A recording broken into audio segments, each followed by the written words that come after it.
Eh bien bonjour les amis, c'est Raptor, comment allez-vous? Ultra bien. Donc aujourd'hui les amis, on se retrouve pour une nouvelle vidéo. On va faire l'avant-match de LOSC Clermont. Est-ce que vous êtes prêts les gars? C'est parti.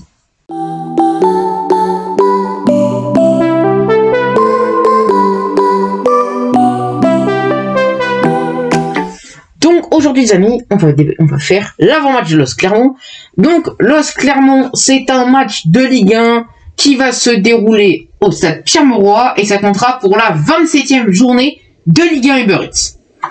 Donc actuellement, le LOSC est à la 8e place de Ligue 1, c'est pas suffisant pour un champion de France en titre, avec 39 points, 10 victoires, 9 égalités et 7 défaites. Sachant que sur les 3 derniers matchs, c'est 3 clean sheets, 2 victoires et un nul. Les 2 victoires sur le score de 1-0 et le nul sur le pitoyable score de 0-0. Donc, pour ce match, actuellement, en incertain, on a Burak Yilmaz. Voilà, on n'est pas sûr qu'il puisse revenir. Peut-être encore trop juste. Et malheureusement, potentiellement aussi Léo Jardim. J'explique.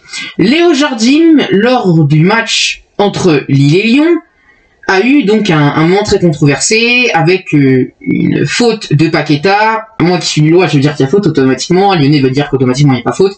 C'est impossible de choisir. Donc on va dire 50-50, chacun son camp, chacun choisit ce qu'il veut. Mais en tout cas, lors de ce choc avec Paqueta, Léo Jardim a eu une très légère entorse à la cheville. Ce qui fait qu'il est incertain pour le match entre LOSC et Clermont. Ce qui pose clairement problème. Et que j'ai pas envie de revoir Grbić au cage. Donc, en cas d'absence de Léo Jardim, cela voudrait dire qu'il faudrait prendre Grbić et un autre gardien. Est-ce qu'on part sur Karnézy ou sur Jakubek? Voilà, ça on en parlera après. Donc, pour ce match, ce sera Thomas Léonard qui arbitrera ce match qui se déroulera à 17h05 au stade Pierre-Mauroy. Bon, ça, voilà, vous l'avez compris. On a 5 stats à savoir avant le match entre Lille et Clermont. Alors, je vous l'ai dit de suite. Premièrement, le LOSC face aux promus est très fort, vu qu'ils n'ont subi qu'une seule défaite lors de leurs 12 dernières confrontations contre des promus, 8 victoires et 3 nuls. Le seul hic, c'est que leur seule défaite face à des promus, et bah c'était cette année face à Clermont, à Gabriel Montpied. Et là, c'est un problème, c'est que du coup, est-ce que cette fois-ci on va gagner face à Clermont? Bien sûr, on l'espère, hein, Clermont. Clairement, je l'espère, je pense autant que tous les dogs, je l'espère, mais est-ce que c'est vraiment ce qui va se passer? Voilà, ça c'est aussi la question qu'on peut se poser. Clermont. Clermont. La deuxième stat à savoir, c'est que actuellement, Lille a réalisé, donc comme je l'avais dit, un clean sheet lors de ses 3 dernières confrontations en Ligue 1. C'est plus que lors de ses 23 premières en saison que 2. Et c'est aussi la meilleure série des dogs en championnat depuis mai dernier avec 3 clean sheets également. Et c'est leur meilleur cours actuellement dans l'élite. C'est peu, 3 clean sheets de suite. Là, on pourrait peut-être en enchaîner un 4e selon le gardien qui sera au cage, bien sûr. L'autre point qu'il faut dire, c'est que lors de ces 11 derniers matchs, les dogs n'ont perdu qu'une seule fois. Et c'était à Paris, lors de la claque 5-1. Toujours un très mauvais souvenir. Sinon, c'était 5 victoires et 5 nuls. Donc ça restait honorable. Là où c'est plus embêtant, c'est que le Clermont est très fort à l'extérieur. Voilà, parce que le problème, c'est que le Clermont a remporté ses 2 derniers déplacements en Ligue 1. Autant que leurs 11 premiers. 2 nuls, 7 défaites.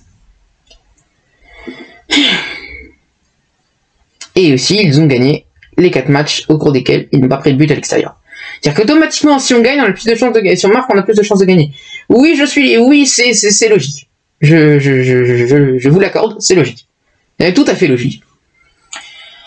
Bon, le dernier point, c'est que les dogs sont très efficaces en première période. Ouais, effectivement, je l'ai vu vraiment sur le site du LOSC, clairement. Les dogs sont très efficaces en première période vu qu'ils ont inscrit 23 buts en première période. C'est énorme. Seulement Paris fait mieux avec 24 buts. Donc on est la deuxième meilleure équipe en première période.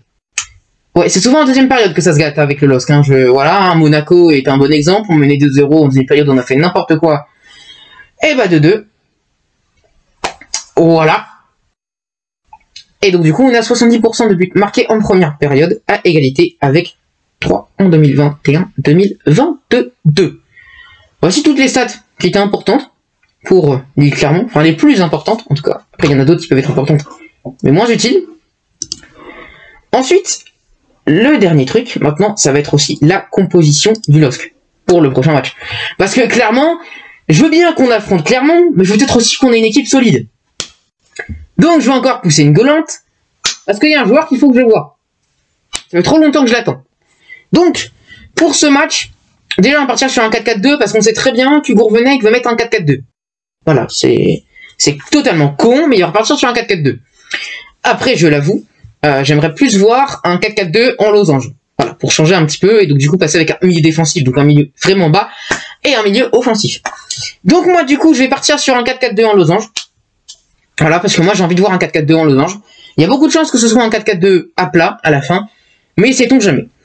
Donc, au cage, si Jardim n'est pas là, je mettrai... Ah putain, j'hésite. Franchement, j'hésite. Au cage... putain, je sais pas du tout. Vas-y, au cage, je vais faire un pari. Je vais mettre... Adam Yakoubek. Pour le match face à Clermont. Je fais un pari. Je veux pas voir Jardim. J'y peux rien, je veux pas voir Jardim. Donc, pour le match face à Clermont, si on n'a pas Jardim, je veux voir Adam Yakoubek. Il y en a sûrement beaucoup qui ne le connaissent pas, vu qu'il n'a fait encore aucun match avec le LOSC. Par contre, il était souvent sur la feuille de match. Voilà. En défenseur droit, je vais voir bien sûr Zeki Selic. En défenseur gauche, Gabriel Gudmundsson. En charnière centrale, l'indéboulonnable Fonte avec l'indéboulonnable Le Roc Sven Botman, qui d'ailleurs sera en partance vers l'AC Milan pour un montant de 40 millions d'euros. Ce serait dans les petits papiers. Voilà, petit message au passage. Hein. En milieu droit, s'il vous plaît, mettez-moi Edon Zegrova. En milieu défensif, Benjamin André. Ça bouge pas. En milieu gauche, Jonathan Bamba ou André Gomez. Voilà, parce que bon, voilà, j'aime quand même Jonathan Bamba. En milieu offensif, Hatem Ben Arfa, évidemment.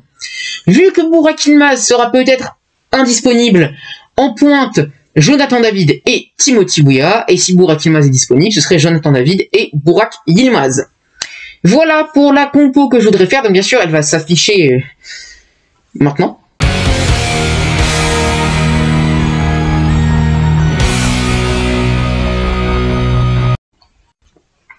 Voilà. Aussi, je tiens à dire que actuellement, les probabilités de victoire du LOSC sur Google sont de 56% contre 25% de match nul et 19% de victoire de Clermont Foot. C'est assez faible. Sachant qu'actuellement, Clermont Foot est 15e avec 28 points. Donc avec 11 points de retard sur le LOSC, avec 7 victoires, 7 nuls et 12 défaites. Et un ratio but inscrit, but concédé de moins 15. 27 buts inscrits, 42 buts concédés, soit une défense pitoyable.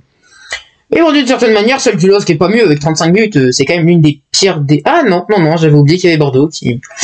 Ouais, bon, on battra pas Bordeaux. Je pense que Bordeaux va atteindre les 100 buts avant la fin, hein, parce qu'il reste encore 12 journées, 63 buts déjà de concédés.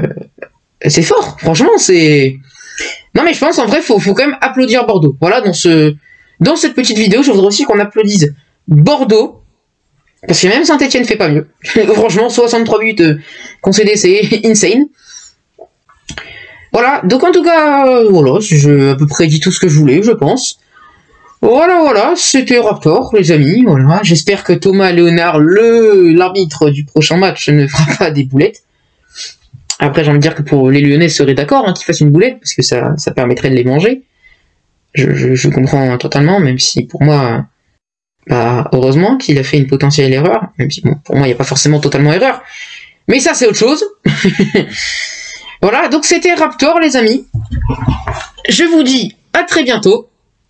On espère une petite victoire du LOSC face à Clermont pour un petit peu se racheter de la première défaite en Ligue 1. Voilà. C'était Raptor, les amis. Ciao.